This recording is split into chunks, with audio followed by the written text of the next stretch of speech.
Hello friends, आज हम पढ़ने जा रहे हैं घूर्णी निर्देश तंत्र में निर्देशांकों का रूपांतरण, transformation of coordinates in a rotating frame of reference.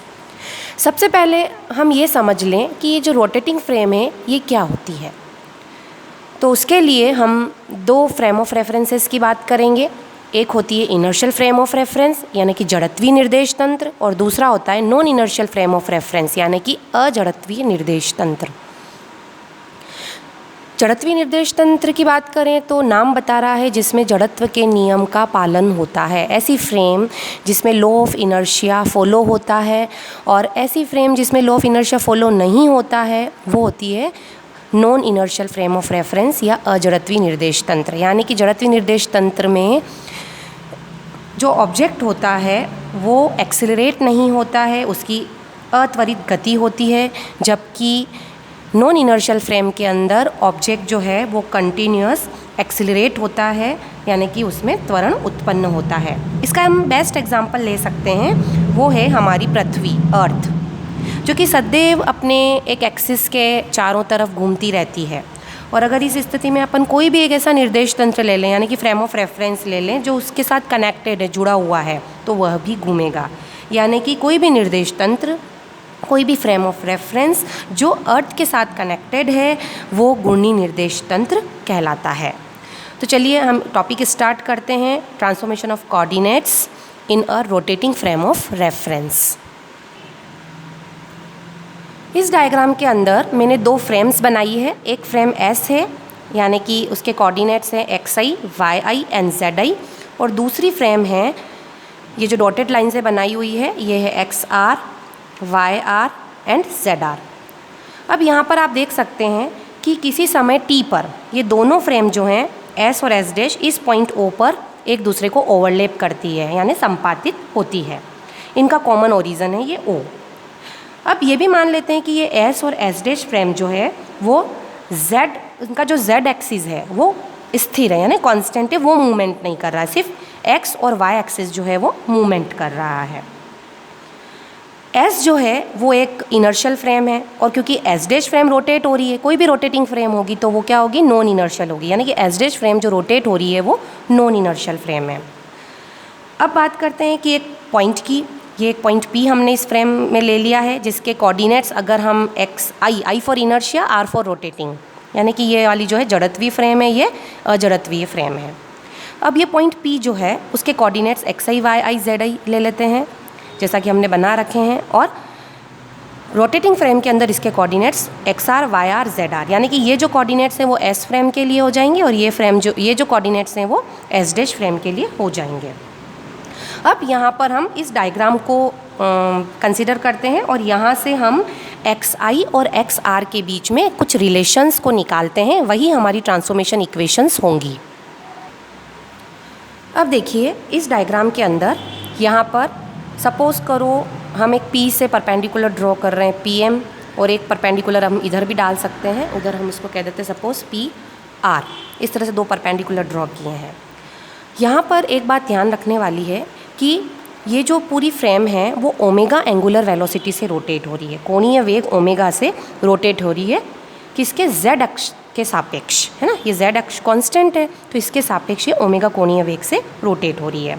Suppose करो किसी टाइम t पर इसमें जो रोटेशन आता है वो ओमेगा t आता है, और सपोज़ ये एंगल बन रहा है थीटा। तो ये अगर हम ये ट्रायंगल कंसीडर करें, कौन सा ट्रायंगल, OPM ट्रायंगल, तो इससे हम कॉस थीटा की value calculate, cos theta plus omega T की वैल्यू को कैलकुलेट कर सकते हैं, क्योंकि हमारे पास जो टोटल एंगल बनेगा वो थीटा प्लस ओमेगा टी बनेगा। तो cos theta plus omega T की वैल्यू क्या होगी, cos theta plus omega T की वैल्यू होगी बेस वैल्यू, जो कि सपोज़ हम यहाँ से यहाँ तक की वैल्यू OM, इसको XI ले लेते हैं, है ना, हम X कोऑर्डिनेट को XI से कंसीडर कर लेते हैं, अपॉन इसका विकर्ण हाइपोटेन्यूज जो है वो OP है, तो हम इसको OP से रिप्रेजेंट कर देते हैं। तो cos theta plus omega T की वैल्यू हो जाएगी XI अपॉन OP। यहाँ से हम XI की वैल्यू को कैलकुलेट कर सकते हैं, तो XI की वैल्यू हमें क्या मिलेगी, OP cos theta plus omega T, ये वैल्यू हमें XI की मिलेगी।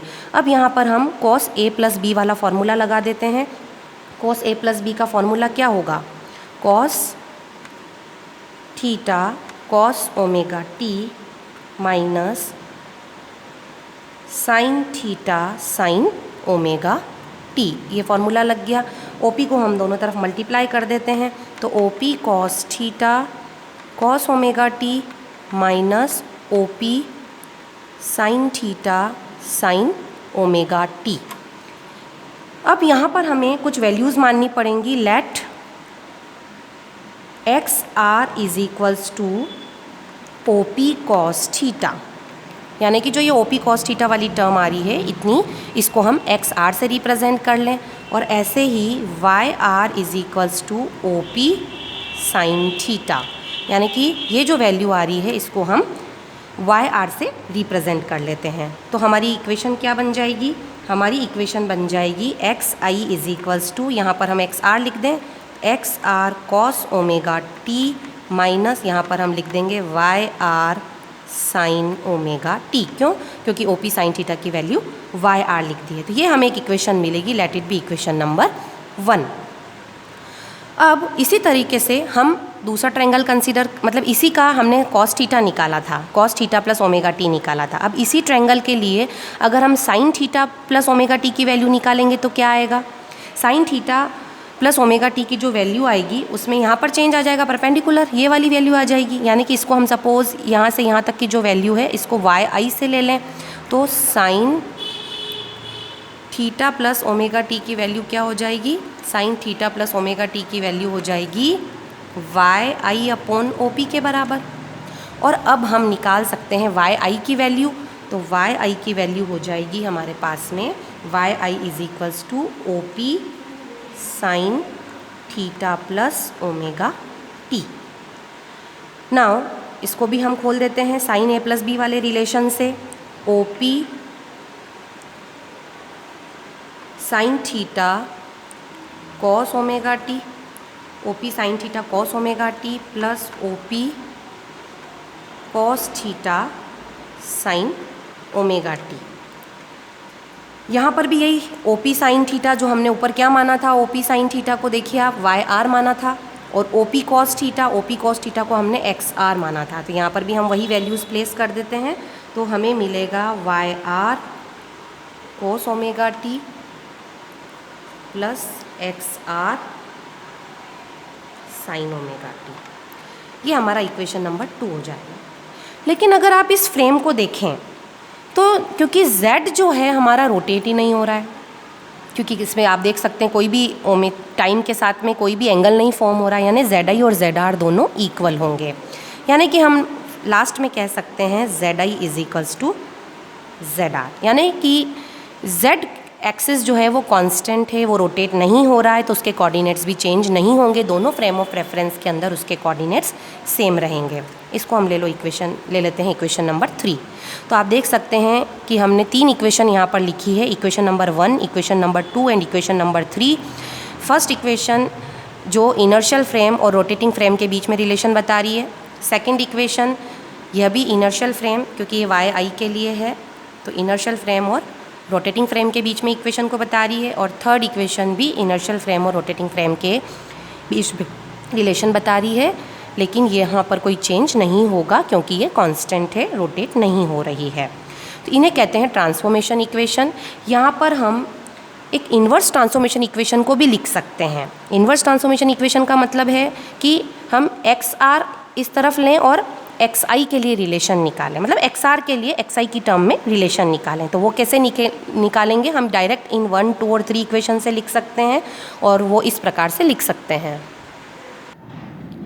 यहाँ पर इक्वेशन 1, 2 और 3 एक्स आई, वाई आई और जेड आई की वैल्यू को रिप्रेजेंट कर रही है। अब अगर हम ट्रांसफॉर्मेशन इक्वेशन की बात करते हैं तो हमें साइन चेंज करने होंगे। जहाँ यहाँ पर पहले नेगेटिव साइन आ रहा था, अब हमारा पॉजिटिव साइन आ जाएगा। यहाँ पर पहले पॉजिटिव साइन आ रहा था तो नेगेटिव साइन आ जाएगा, और इक्वेशन हो जाएगी X R is equals to X I cos omega T plus Y I sine omega T, Y R is equals to Y I cos omega T minus X I sine omega T, and Z R is equals to Z I.